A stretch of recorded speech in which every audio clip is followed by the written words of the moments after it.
Hello and welcome to Furiosa Movie Update number 2. It's been a year since my first update, I know, but that is simply because there just was not a whole lot to report on. But thankfully, the production on this film has finally started and there's going to be a lot to cover. So, in this video, we'll take a first look at Furiosa's new war rig, we'll talk about the filming locations, and finally, we're going to cover some potentially surprising casting choices. But before that, let's just quickly go over the news from the last 12 months. In June and August 2021, Anya Taylor-Joy gave a couple of interviews basically saying that she is really excited to play Furiosa because that role is physically demanding, and she also said that she's learning some precision driving to do her own stunts, which she actually showed off on her Instagram. Then, in September, in Empire magazine, George Miller revealed that he spotted Anya Taylor-Joy in an early cut of Last Night in Soho. She then auditioned for the role of Furiosa over Zoom by acting out the famous "I'm mad as hell" scene from Sidney Lumet's Network, and she totally nailed it. Also in September, we learned that the film will be released on May 24th, 2024, which, I don't know, I think it's kind of weird that they announced the release date so early, but at least it's something to look forward to. And on Instagram, Jenny Bevan, Fury Road's costume designer, announced that she is working on Furiosa, and she later documented her move from London to Sydney while accidentally revealing some sensitive info about the film in some pictures. A similar thing happened with Laurie Fane, Laurie, I don't know how to pronounce your last name, but he is a co-head of vehicles who posted a bunch of crew pictures on his Instagram and also caught some work in progress stuff in the background. And we will get to all those accidental reveals in a bit.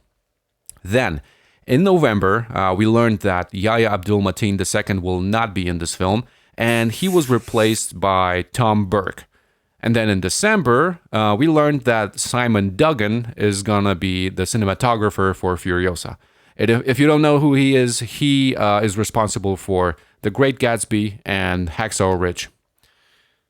Now, since early 2022, there's been a pretty strict radio silence surrounding the film, and that is mainly because things were moving forward.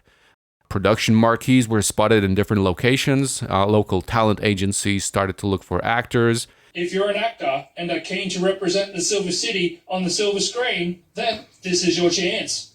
And the work on vehicles was in full swing, and that means that we finally got some leaked pictures of the vehicles that are going to be in the film. So, without any further ado, let's take a first look at Furiosa's old war rig. The first leaked picture of Furiosa's rig was taken in December 2021 at a workshop in Chullora in Sydney, New South Wales. The truck was in early stages of development back then, but you could already tell that this is a Kenworth. Probably a C500 if I were to guess. The next thing to notice is the size of those wheels. I mean, they're absolutely massive, and in fact, they're so big that they had to set the rear axles further apart just to fit them. Then you can also see the roll cage, which was again provided by Adam Gotch from AGI, who did all the roll cages for cars in Fury Road. And then there's the cow catcher that seems to have enough space to fit a person between it and the grille, which I'm pretty sure will serve some kind of purpose in the film. The final thing to notice, I guess, is that red cylinder there, but that is just the front air tank for the brakes. So, in short, even in this early picture, Furiosa's rig is absolutely massive, and I'm gonna go out on a limb and I'm gonna say that it's actually bigger than the war rig from Fury Road. But that is just the first picture, and we haven't seen anything yet, so let's get to the next one. The next picture that leaked is really not the best quality, but we can actually see that the truck is almost all completed, and we finally get some sense of scale just comparing it to the guy standing on the wheel. I mean, it's about as big as him.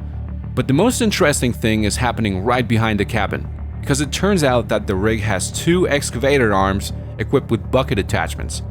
I mean, you can see them a little bit better in this picture, and to be perfectly honest, I have absolutely no idea how they're going to use those in the film. So if you have some ideas, by all means, leave them in the comments. I mean, I really don't know. Your guess is as good as mine. The rig has very interesting exhaust. It's got 4 stacks, much like the war rig in Fury Road, which suggests that it might also have 2 engines. But then again, there's some extra exhaust down at the bottom, so I'm not entirely sure what we're dealing with here. I mean, does it have 2 engines, 3, or maybe it's just elaborate piping? No idea. But it definitely looks cool, and it is chrome. Turns out just like the entire truck, including the tanker. The whole thing's got a very clean look, and it is completely different from Fury Road's war rig that was all covered in black pitch, jagged edges, and spikes. But we gotta keep in mind that Furiosa is a prequel, and it takes place over many years before Fury Road, so maybe that just means that the Citadel's fleet used to look way nicer. I mean, look at those tire shredders, they're really clean and well engineered, as opposed to like this mess that we got on the war rig. Or maybe it's not even the Citadel's rig at all. Maybe it comes from Gastown. Because the Cowcatcher is decorated the same way the People Eater's limo is. A whole lot of bumpers, chrome, and a grille. I mean, that is the type of bling that the People Eater would put on his own rig. And also looking at this short video, we can actually see that the tanker has some kind of embossed image on the side of it. It's kind of difficult to tell, but to me it kind of looks like a city skyline. Maybe it's Gastown with all those stacks and pipes and towers. And to the right, there's something that looks like a human silhouette, almost like one of those ancient Roman warrior murals, which I think it would make sense because Furiosa was also called the Praetorian, and those were the most elite imperial bodyguards of Roman emperors. And that's who she really is to Immortan Joe. I mean, she is one of his elite bodyguards. But I digress. I mean, it could be showing anything really. It's kind of difficult to tell. The image is not that great. Now, let's talk about the tanker for a little bit. It seems like it had a few iterations, just looking at the details like this part here. But what's most interesting to me is that there seems to be this pole type of thing mounted in front of the fifth wheel that I think allows for the crew to jump from the tanker into the semi. And, I'm only saying this because we've seen plenty of pole vaulting in Mad Max, so maybe they've built that kind of thing into the rig itself. I don't know, we'll find out when the movie comes out.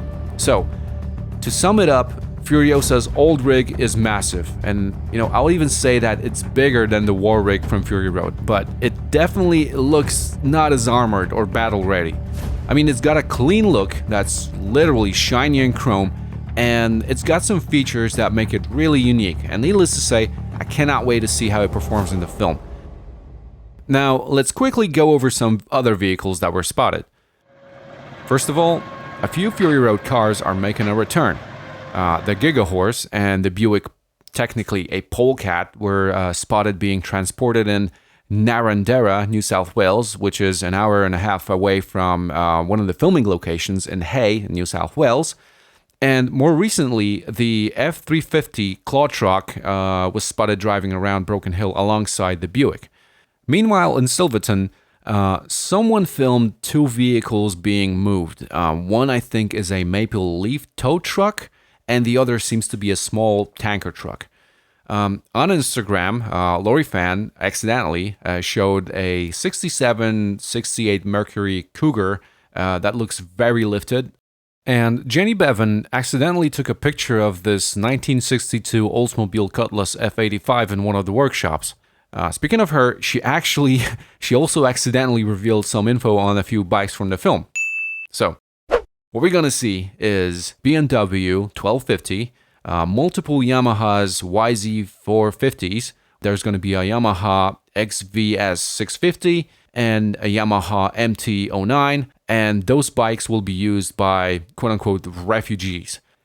There's also going to be a 72 Norton 750 Commando, because Lori Fan, the co-head of vehicle department, was looking to buy one on Facebook.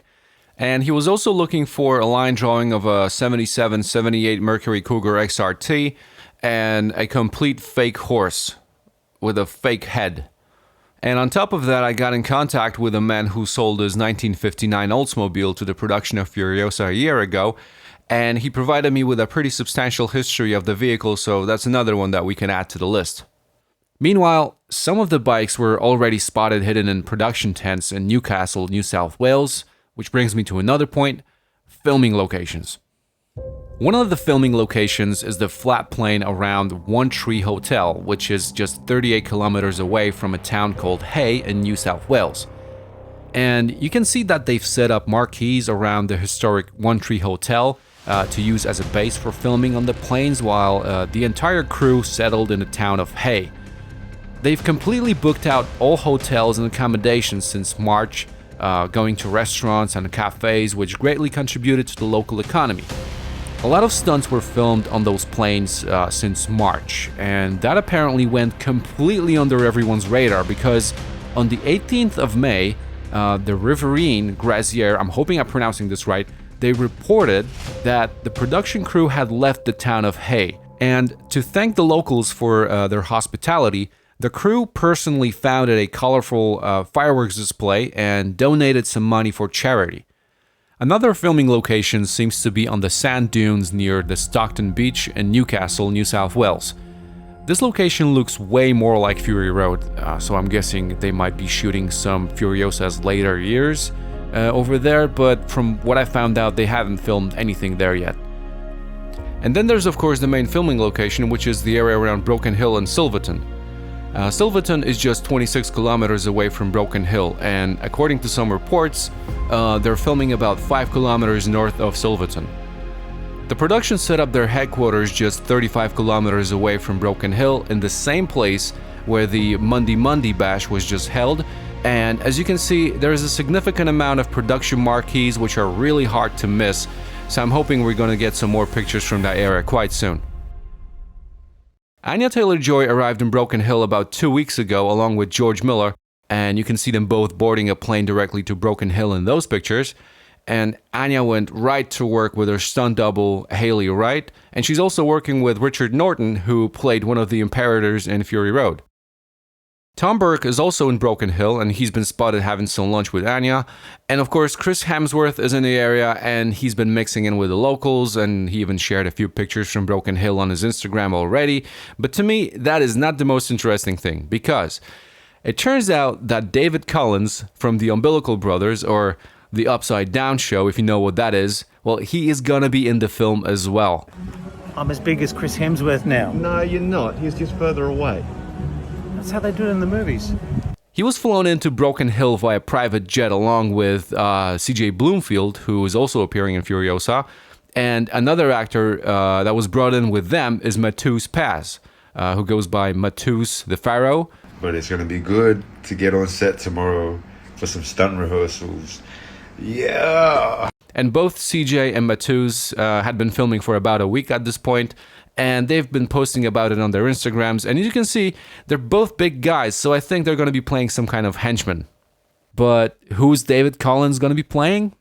I mean, his looks kind of resemble the Bullet Farmer, so maybe that's who he's going to be playing, especially because it's been actually confirmed that we're going to visit both Gastown and the Bullet Farm in this film. And on that bombshell, that's all the information I have for you for now. And as always, thank you for watching. Subscribe for more if you like what you saw. Leave some comments down below. And if you want to support what I do here, then there's this thanks button that apparently does something. And I'll see you in the next one. Until then, stay shiny and chrome.